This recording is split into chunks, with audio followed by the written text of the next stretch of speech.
Damian Lillard's been a guy that I feel like, and I know it's a East Coast bias, I get that, but really for most of the country, because of how late Portland playing where they play out west, but also very late most of the time. Last night's game was on NBA TV. It wasn't even on a major cable network.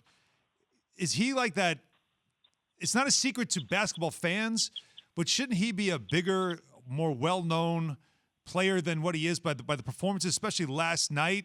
And does it reach a point where he would say to himself, I need to maybe move on. If I'm going to try to win a championship or even get a bigger platform, I kind of need to move on from Portland?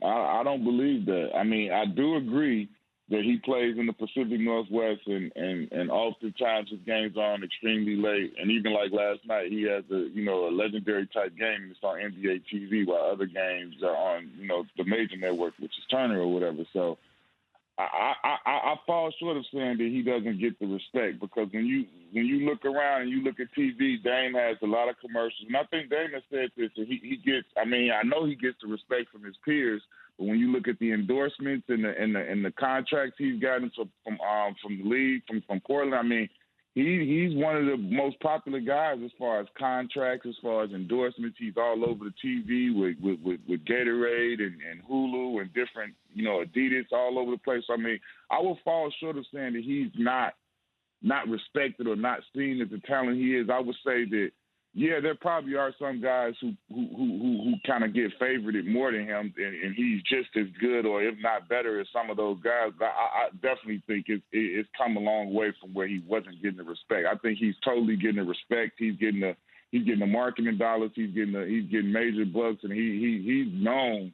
as the cold-blooded killer and one of the best dudes out here by the rest of his peers. I know that for a fact. But what about winning a championship, a chance to win a title while he's still in his prime?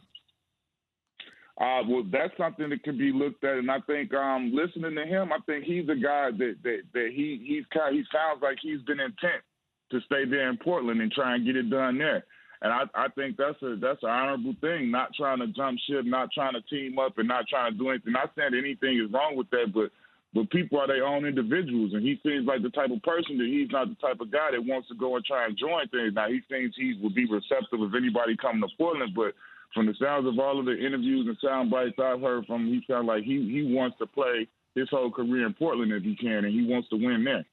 Q, what did you make of the Lakers' performance last night without AD?